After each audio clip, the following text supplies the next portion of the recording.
Hello everyone, welcome you all in youth academy. आप सभी का स्वागत है फिर से हमारे यूट्यूब चैनल में।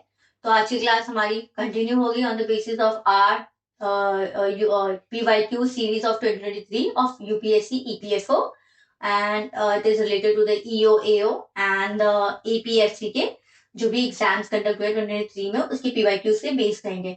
तो इसमें मैंने कॉम्बिनेशन ऑफ डिफरेंट सब्जेक्ट को यूज किया है, social security, labour law, industrial relations and GS based subjects also. तो उसमें बेसिकली हम अगेन अपनी एलिमिनेशन टेक्नोलॉजी कह दूं एलिमिनेशन टेक्निक्स को यूज करते हुए बेसिकली अपना हम मास्टर करेंगे, अपना क्वेश्चन सॉल्विंग एप्टीट्यूड को मास्टर करेंगे, अपना क्वेश्चन सॉल्विंग एप्टीट्यूड को डेवलप करेंगे। क्योंकि यहाँ पर एलिमिनेशन का जो ये हमारा टेक्निक है बहुत ही यूजफुल हो जाता है कि हम कैसे मिनिमम नॉलेज के साथ अपना मैक्सिमम आउटपुट ले सकें। ठीक है, हमारा यही गोल होगा कि हम पर्टिकुलर एक या दो मार्क्स, अगर हम एक और दो क्वेश्चन भी हम करेक्ट कर लेंगे विद दिस टेक्निक, तो बेसिकली हम अच्छे खासे 3-4 मार्क्स से, अगर यू कैन से, अगर आप एलिमिनेट करके कुछ एक दो गलत भी कर रहे हैं तो आप फिर भी हमेशा एक पॉजिटिव एस्पेक्ट पे रहेंगे, आपको एक एज रहेगा दूसरों से ज्यादा। ओके, तो यहीं पे हमारा ये ऑल इसी पे बेस पे हमारा ये चलेगा। And if we talk about the number of questions, we already did quite a uh, quite a good amount of questions. Now let's do from this. Okay, तो हम अपना क्वेश्चन सॉल्विंग सेशन स्टार्ट करते हैं और देखते हैं कि कैसे किस आइडिया को यूज करके हम आंसर तक पहुंचे हैं। राइट, तो इसमें पूछ रहा है द इंश्योरेंस क्लेम्ड, यहाँ पर रिसीव्ड वर्ड आ गया। ठीक है, received on account of machinery damage completely by fire is किसके अंदर आएगा? तो यहाँ पर रिसीव्ड हुआ है। ठीक है, तो यहाँ पर एक्सपेंडिचर वर्ड क्यों दिया गया है? आपको तो मिला है ना, आपने उसको बेसिकली एक्सपेंडिचर नहीं यूज किया, मतलब उसको खरीदा नहीं, आपने बेसिकली पैसे देके खरीदा नहीं है, वो एक काइंड ऑफ नॉट एक्सपेंडिचर। तो ये एक्सपेंडिचर किसी भी फॉर्म में, कैपिटल हो या रेवेन्यू हो, या ये हमारे इस ऑप्शन से वैसे भी डिलीट हो जाता है क्योंकि हमें रिसीव्ड हुआ है, तो ये काइंड ऑफ हमारा रिसीप्ट है, हमें मिला है। ओके, तो ये हमने हटा दिया। अब insurance claim received on account of machinery damage. अब आपको पता है machinery is kind of a capital. जितने भी जो मशीनरीज होती है हमारी कैपिटल होता है, क्योंकि ये हम इसको लॉन्ग ड्यूरेशन के लिए यूज कर सकते हैं। और जो हमारा रेवेन्यू होता है वो basically day to day expenses के लिए यूज होता है, डे टू डे और बिजनेस के लिए, डे टू डे वर्क के लिए, एक्टिविटीज के लिए यूज होता है। तो मशीनरी से कैपिटल, और रिसीव्ड हुआ है तो रिसिप्ट, तो ये बेसिकली हमारा कैपिटल रिसिप्ट हो जाएगा, कैपिटल रिसिप्ट हो जाएगा। तो यहीं पे हमारा आंसर हो गया। तो मैंने इस आइडियोलॉजी को यूज करके, इस आइडिया को यूज करके मैं अपने आंसर तक पहुंची और इससे मुझे 2+2 मार्क्स का गेन हो गया। नेक्स्ट क्वेश्चन, अगेन ये हमारा कंप्यूटर से भी रिलेटेड है। Yes, computer is also part of this syllabus, तो कंप्यूटर से रिलेटेड क्वेश्चंस भी हैं। विच of the following operation connects a structure variable in its element? Dot operator, plus operator, minus operator, multiple operator. Okay, तो यहाँ पर आप देख रहे हैं मैथ्स के पूरे साइंस है। यहाँ पर एक डिवीजन ऑपरेटर भी दे देते, राइट। एक मैं तो कह रही हूँ यहाँ पर ब्रैकेट वाला कुछ ऑपरेटर भी दे देते क्योंकि मैथ्स से रिलेटेड है।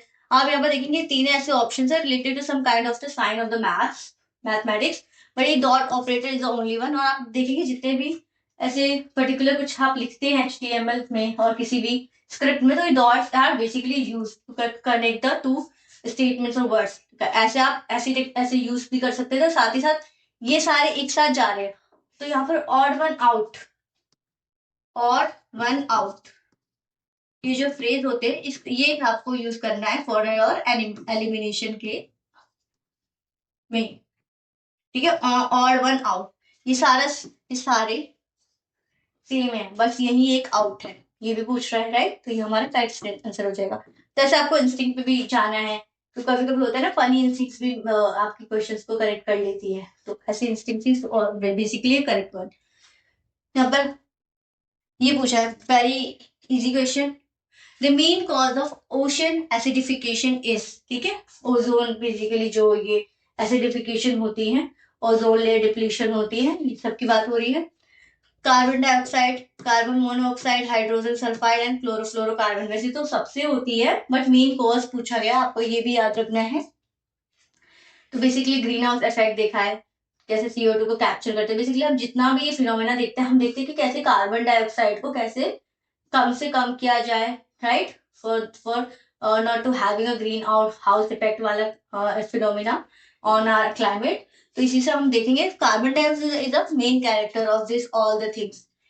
Carbon dioxide is playing a main character if we talk about the with respect to the acidification वाला part.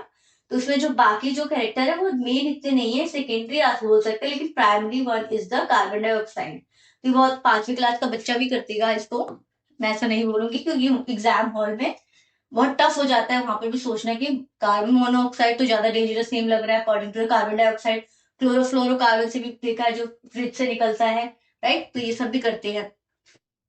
Next question, dispute related to the age of adolescence, right, ये हमारा पूछा गया है। Employed by an employer which arises due to the absence of any authentic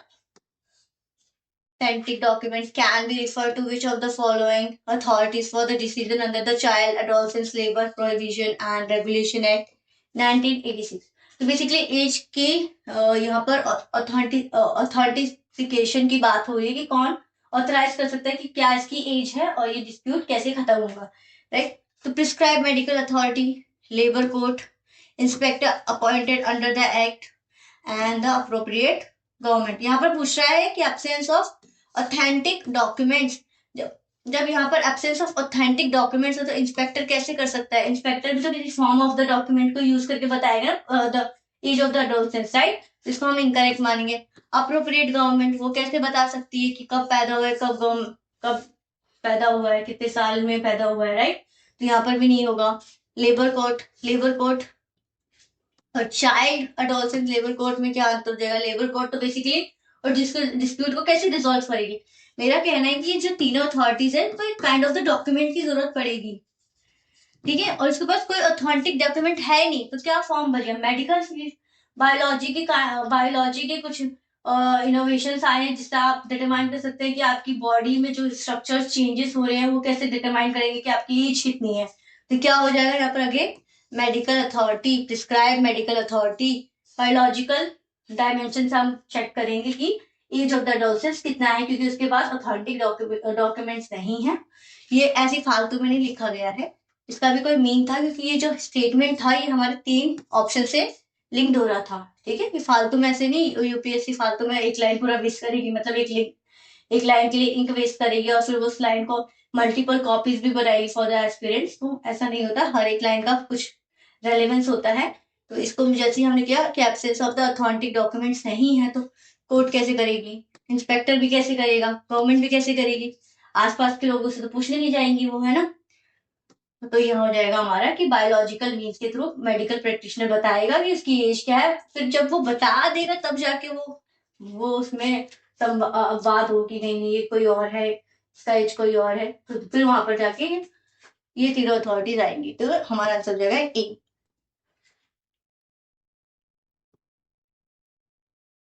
next question,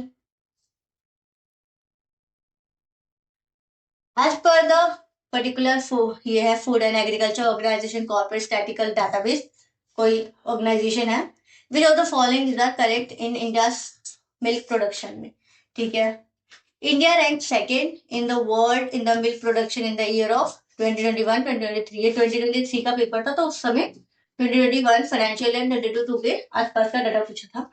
तो इसमें पूछा second, हो सकता है इंडिया फर्स्ट हो सकता है इंडिया थर्ड हो, ये भी तो हो सकता है। यहाँ पर अगेन कुछ एक पोजीशन की बात करें, एक पर्टिकुलर डाटा बता रहे हैं, वो डिस्टॉर्ट करना बहुत इजीली हो जाएगा, क्योंकि सेकंड को आप फर्स्ट बना सकते हैं, फर्स्ट को थर्ड बना सकते हैं, थर्ड को फोर्थ बना सकते हैं, फोर्थ को सेकंड बना सकते हैं, राइट।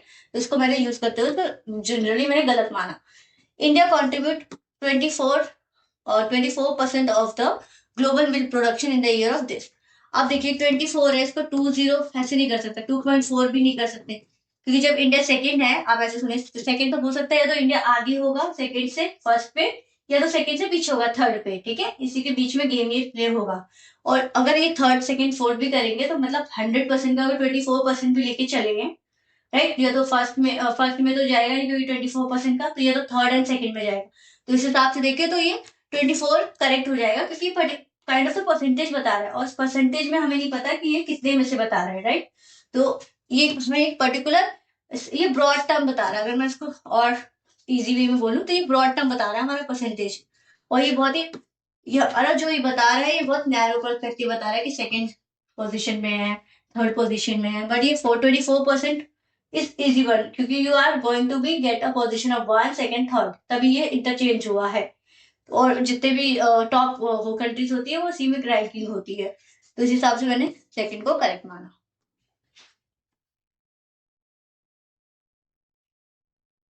नेक्स्ट क्वेश्चन, अभी हमारा देखिए साइंस एंड टेक का, you can say related to the science, science से रिलेटेड टॉपिक है ये। और मैंने आपको जैसे बोला था जो साइंटिफिक फील्ड्स होते हैं उसमें आपको फ्यूचरिस्टिक विजन लेके चलना होता है, एक्सट्रीम स्टेटमेंट लेके चलना होता है। कैन बी यूज वाला जो स्टेटमेंट होता है वो can be use in a futuristic perspective में, ओके। तो उसमें पूछा है hydrogen ions can not exist alone, right. All components containing hydrogen are acidic, यहाँ पर ऑल स्टेटमेंट आ गया है, एक्सट्रीम connotation दे रहा है। Separation of H plus ions from diseases molecules can't occur in the absence of water, ठीक है, can't हो सकता है, हो सकता नहीं है। Water soluble bases are known as alkalis, यहाँ पर कोई ऐसे एक्सट्रीम वर्ड्स हमें देखने को नहीं मिल रहा कि ऑल है, सम है, कुछ है, बट यहाँ पर देखिए hydrogen ions can't exist alone, इसमें भी कुछ नहीं है, हो सकता हो भी ना भी हो, पर इसमें ऑल बोल दिया है।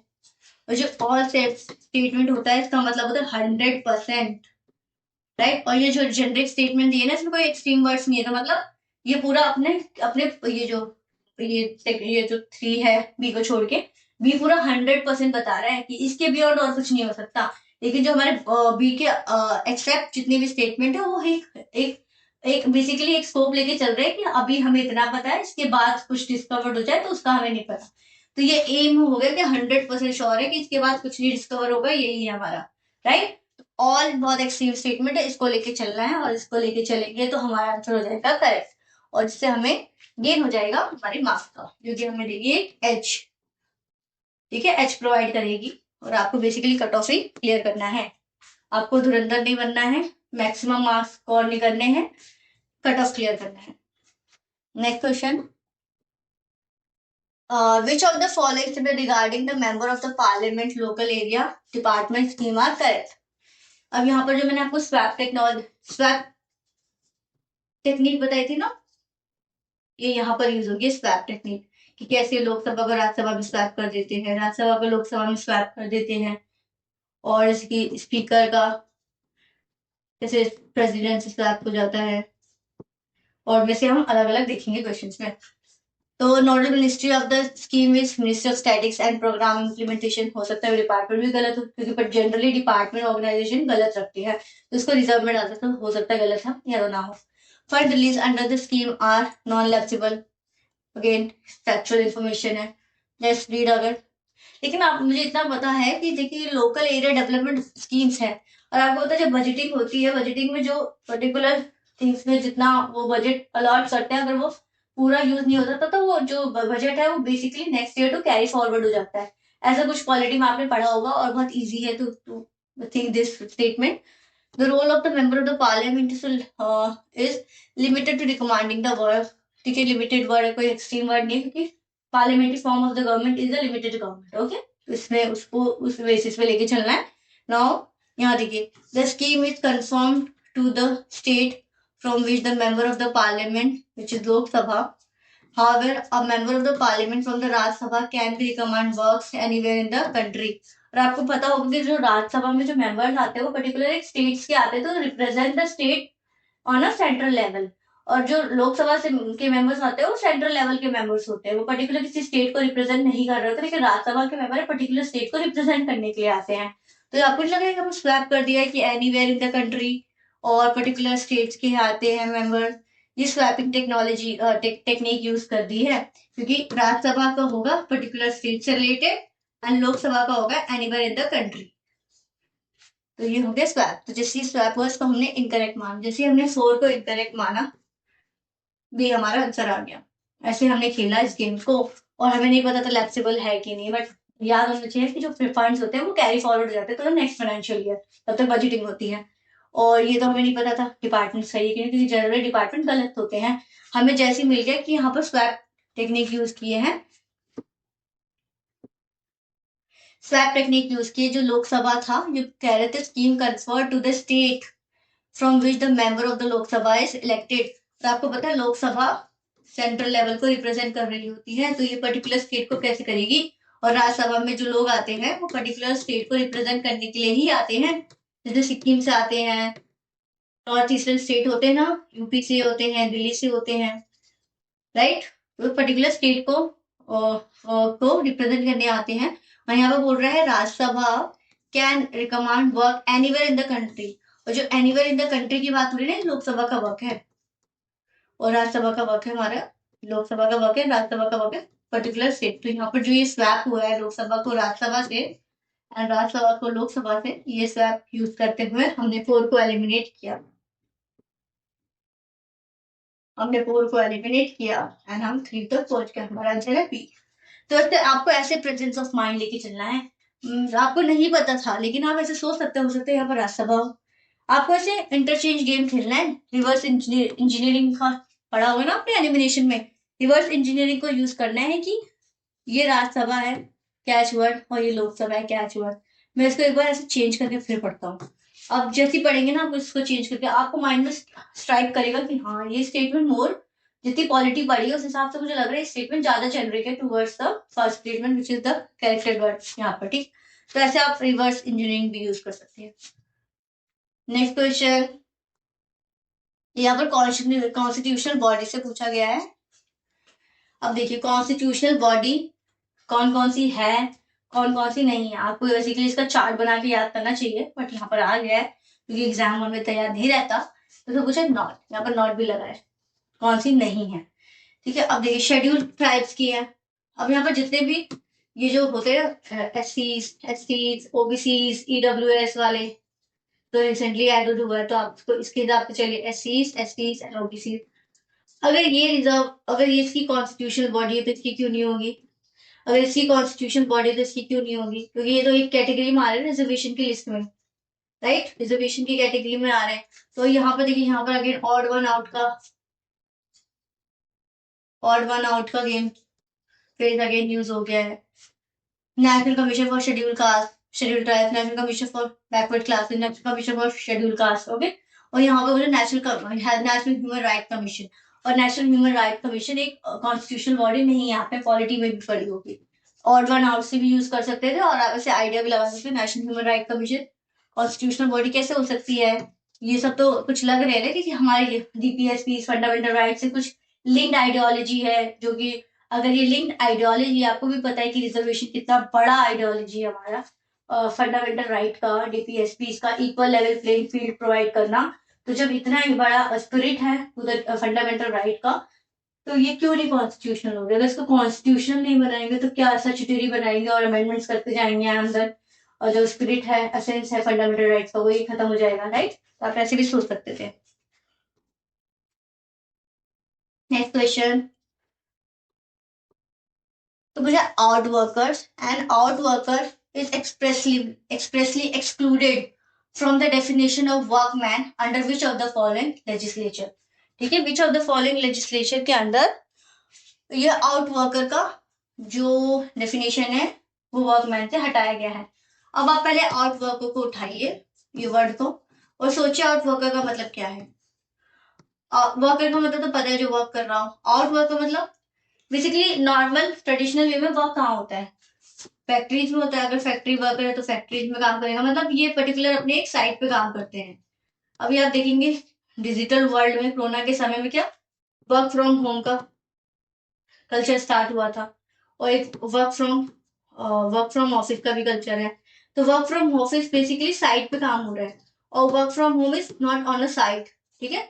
साइट मतलब रिमोट एरिया में, रिमोट मतलब जहां पर साइट है, ठीक है। इन साइट, इन सेतु का जैसे इन सेतु बोलते हैं ना, सेतु मतलब इन साइट, पर्टिकुलर एनवायरमेंट में यूज करते हैं इन सेतु कंजर्वेशन, मतलब जहां पर ये मिल रहा है हमें स्पीशीज, वहीं पर उसको कंजर्व करना। आउट सेतु कंजर्वेशन ऐसे भी मैंने लिंक किया, out Setu conservation outside the particular native field से अलग स्पीशीज को प्रिजर्व और कंजर्व करना, राइट। तो यही से मैंने जो आउट वर्कर्स होते हैं उससे मुझे लगा कि ये अपने साइट पे तो काम नहीं कर रहे, हो सकता है ये साइट से बाहर जाके कुछ कन्वेंशनल वे होता है उससे अलग जाके काम करना, जैसे वर्क फ्रॉम होम। ये साइट में काम नहीं हो रहा है, ये अपने घर पे बैठ के काम कर रहे हैं। एग्जाम्पल गिग वर्कर्स होते हैं, गिग वर्कर्स का अपना कोई कोई साइट नहीं होता, राइट। तो इसी से रिलेटेड है। तो देखते हैं यहाँ पर पढ़ते हैं फैक्ट्री वर्कर्स। अब पता है फैक्ट्री वर्कर्स का अपनी फैक्ट्री होती है, वो अपनी साइट पे काम कर रहे होते हैं, तो ये तो नहीं होगा, इंक्लूडेड पूछा है ना, इंक्लूडेड नहीं excluded. Plantation labours, plantation labour की अलग ही कहानी है। जैसे कि आप देखेंगे टी गार्डनिंग हो गई, कॉफी गार्डनिंग हो गई, असम की एरियाज में देखेंगे, तो ये साइट पे जाके होगा ना प्लांटेशन लेबर का काम, राइट। तो ये भी नहीं होगा। Contract labour and inter state migrant labour. अब migrant labour between the state के बीच में माइग्रेंट हो रहा है, तो वो माइग्रेंट अपने स्टेट से हो रहा है, लेकिन जहां पर एम्प्लॉयमेंट है वहां से नहीं माइग्रेट हो रहा, वो बेसिकली अपने स्टेट से माइग्रेट हो रहा है, वो दूसरे स्टेट जा रहा है फॉर द वर्क। अगर वो दूसरे स्टेट नहीं जा रहा तो मतलब वो आउटसाइड द काम कर रहा होता है ना, आप समझ रहे हैं। कि फॉर एग्जाम्पल मैं वर्क फ्रॉम होम से काम कर रही हूँ और मैं दिल्ली में बैठ के काम कर रही हूँ, लेकिन मेरा ऑफिस कहाँ पर है, बेंगलोर में, और यू कैन से नोएडा में, लेकिन मैं घर पे दिल्ली में बैठ के काम कर रही हूँ। तो ये मेरा अभी इंटरस्टेट माइग्रेशन नहीं हुआ।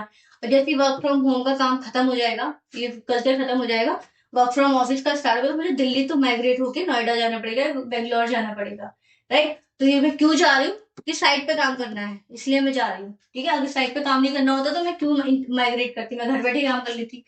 तो ये नहीं होगा। तो यहाँ पर कॉन्ट्रैक्ट लेबर हो गया। कॉन्ट्रैक्ट लेबर में बेसिकली जैसे कॉन्ट्रैक्ट लेबर में भी गिग इकोनॉमी की बात हो रही है, गिग वर्कर्स की बात हो रही है, फ्रीलांसर्स होते हैं, राइट, उनकी बात हो रही है। गिग वर्कर्स, फ्रीलांसर वर्कर्स, लिख देती हूँ मैं सारी। कॉन्ट्रैक्ट में हमारे गिग वर्कर्स होते हैं। गिग वर्कर्स में जैसे कि ये ब्लिंकिट, जोमैटो वाले होते हैं ना, जो कि शिफ्टिंग में काम करते हैं, जोमैटो, ब्लिंकिट, सैप्टो वाले।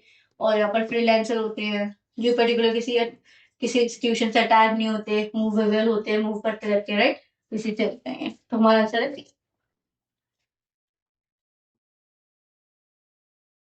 Next question.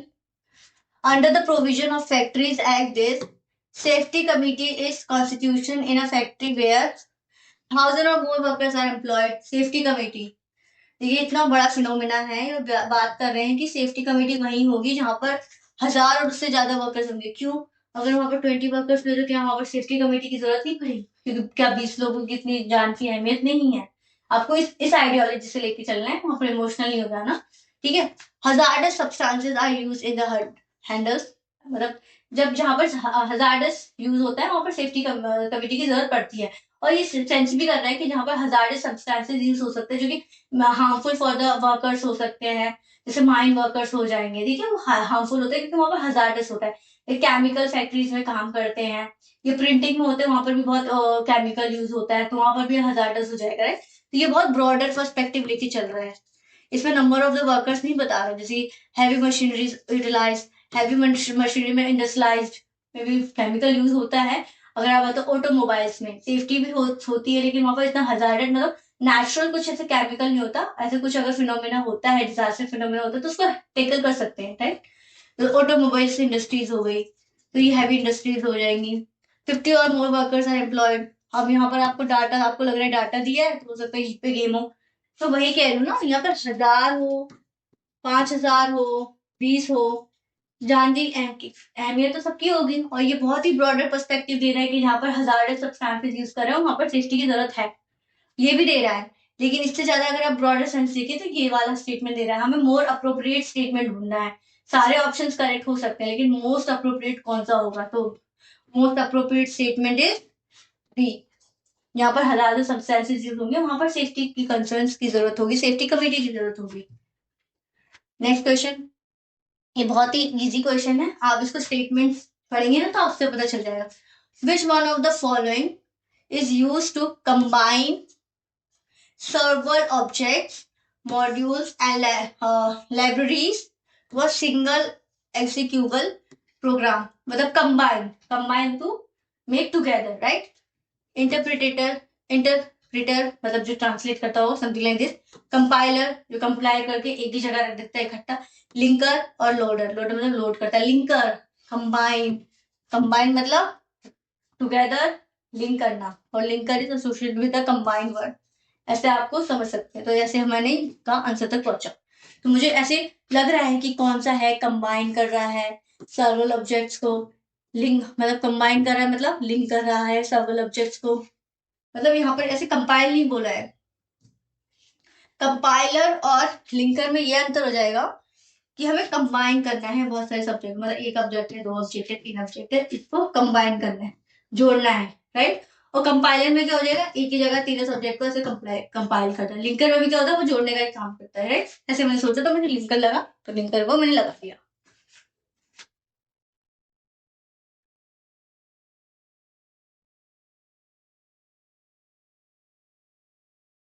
तो लिंकर हो गया। नेक्स्ट लिखते हैं, tartaric acid is found in, ये आ गया हमारा। आपको आपको पता है जो खट्टे, सबको पता है खट्टे चीजों में साइट्रिक साइट्रिक एसिड मिलता है, खट्टे वाले जो होते हैं। तो orange and tomato is same. अगर इसका आंसर टमाटो होता तो ऑरेंज क्यों नहीं होता, ऑरेंज एंड टमाटो तो खट्टे ही होते हैं, राइट। तो अगर ऑरेंज होता तो टमाटो क्यों नहीं होता, ऐसे मैंने सोचा। और विनेगर भी आपको हल्का सा खट्टा टेस्ट देता है, लेकिन टर्मरिक ऐसा रहेगा जो खट्टा टेस्ट नहीं देता। अगर बात करें तो इसमें भी कुछ मात्रा में आपको साइट्रिक एसिड मिलेगा, लेकिन टर्मरिक इज नॉट अ खट्टा। तो मैंने टर्मरिक से टाइटेरिक लगा दिया, इट इज करेक्ट। ऐसे आप यूज कर सकते हैं। It is the last question, let's do this. तो पूछ रहा है which of the following is the element of Panchamrit viewed है ना क्लाइमेट चेंज में जो यूज कर रहा है पंचामृत, ठीक है।